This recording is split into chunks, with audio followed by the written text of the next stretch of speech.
बहुत पहले की बात है। एक राज्य में किशन नाम का एक आदमी रहता था। वो बड़ा ही लोभी किस्म का इंसान था। उसके घर एक दिन एक सन्यासी मेहमान आए। रात गपशप होने लगी। सन्यासी ने कहा, तुम यहाँ क्या छोटी मोटी खेती में लगे हो? थोड़ी ही दूर दूसरे राज्य है, वहाँ यात्रा करो तो पता चलेगा। जमीन इतनी सस्ती है कि लगभग मुफ्त में मिल जाती है। तुम ये जमीन बेच बाच कर उस राज्य में चले जाओ, वहाँ हजारों एकड़ जमीन मिल जाएगी। किशन का लालच जगा। दूसरे ही दिन सब बेच बाच कर वो एक घोड़े के साथ उस राज्य की राह पर चल पड़ा। जब किशन वहां पहुंचा तो उसे बात सच मालूम पड़ी। उसने पूछा कि मैं जमीन खरीदना चाहता हूँ। तो वहां के लोगों ने कहा कि जमीन खरीदने के लिए तुम जितना पैसा लाए हो रख दो, और कल सुबह सूरज के उगते ही तुम निकल पड़ना, और सांझ सूरज के डूबने तक जितनी जमीन तुम घेर सको घेर लेना। बस चलते जाना, जितनी जमीन तुम घेर लो। सूरज के डूबते डूबते उसी जगह पर लौट आना जहां से चल पड़े थे। बस यही शर्त है, जितनी जमीन तुम चल लोगे उतनी जमीन तुम्हारी हो जाएगी। किशन रात भर सो न सका। तुम भी होते तो सो ना सकते। ऐसे क्षणों में कोई सोता है? रात भर योजनाएं बनाता रहा कि कितनी जमीन घेर लूं। सुबह दौड़ के लिए तैयार हो गया। सारा गांव इकट्ठा हो गया। सुबह का सूरज उगा और किशन भागने के लिए तैयार हो गया। उसने अपने साथ रोटी ले ली, पानी का भी इंतजाम कर लिया। रास्ते में भूख लगे प्यास लगे तो सोचा था कि चलते चलते खाना भी खा लूंगा, पानी पी लूंगा। रुकना नहीं है, चलना है, दौड़ना है। उसने दौड़ना शुरू किया, क्योंकि चलने से तो आधी ही जमीन घेर पाता, दौड़ने से दुगनी हो सकती थी। वो खूब भागा, भागता रहा। किशन ने सोचा था कि ठीक 12 बजे लौट पड़ूंगा, ताकि सूरज डूबते डूबते वापस पहुंच जाऊं। 12 बज गए, मीलों चल चुका है, मगर लालच का कोई अंत है। उसने सोचा कि 12 तो बज गए, लौटना चाहिए, लेकिन सामने और उपजाऊ जमीन, और उपजाऊ जमीन, थोड़ी सी और घेर लूं।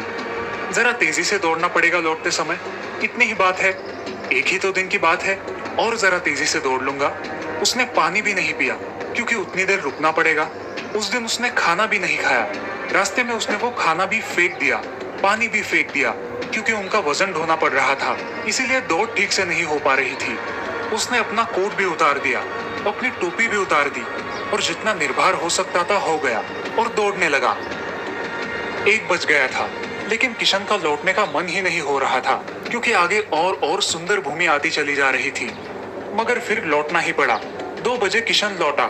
अब घबराया, सारी ताकत लगाई, लेकिन ताकत तो खत्म होने के करीब आ गई थी, क्योंकि वो सुबह से दौड़ रहा था, हांफ रहा था, घबरा रहा था कि पहुंच पाऊंगा कि नहीं, वो भी सूरज डूबने तक।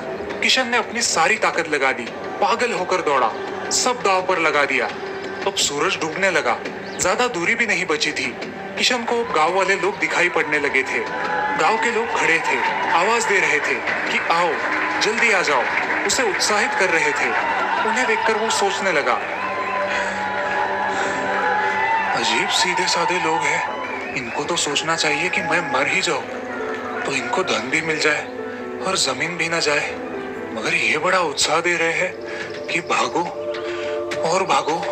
उसने आखिरी दम लगा दी, भागा, बहुत भागा। सूरज डूबने लगा, इधर सूरज डूब रहा है, उधर वो भाग रहा है। अब कुछ 5-7 गज की दूरी रह गई थी। वो अपने आप को घिसटने लगा। अब सूरज की आखिरी कोर क्षितिज पर रह गई थी। किशन घिसटते घिसटते आगे बढ़ने लगा, और जब उसका हाथ जमीन के उस टुकड़े पर पहुंचा जहां से वो भागा था, सूरज डूब गया। वहां सूरज डूबा और यहाँ किशन की मौत हो गई।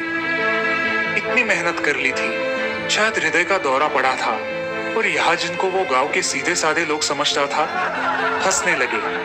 गांव में इस तरह के पागल लोग आते ही रहते हैं। ये कोई नई घटना नहीं थी, अक्सर लोग आ जाते थे खबरें सुनकर, और इसी तरह से मरते थे। ये कोई अपवाद नहीं था, यही नियम था। अब तक ऐसा एक भी आदमी नहीं आया था जो जमीन घेर कर जमीन का मालिक बन पाया हो। ये कहानी तुम्हारी कहानी है, तुम्हारी जिंदगी की कहानी है, सबकी जिंदगी की कहानी है। यही तो तुम कर रहे हो, दौड़ रहे हो कि कितनी जमीन घेर ले। 12 भी बज जाते हैं, दोपहर भी आ जाती है, लौटने का भी समय होने लगता है, मगर थोड़ा और दौड़ ले। ना भूख की फिक्र है, ना प्यास की फिक्र है। जीने का समय कहाँ है? पहले जमीन घेर ले, पहले तिजोरी भर ले, पहले बैंक में रुपया इकट्ठा हो जाए, फिर जी लेंगे, फिर बाद में जी लेंगे। एक ही दिन का तो मामला है, और कोई कभी जी नहीं पाता। गरीब मर जाते हैं भूखे, अमीर मर जाते हैं भूखे, कभी कोई जी नहीं पाता। जीने के लिए थोड़ी विश्रांति चाहिए, जीने के लिए थोड़ी समझ चाहिए। जीवन मुफ्त नहीं मिलता दोस्तों। थोड़ा जीना सीखो, आज में,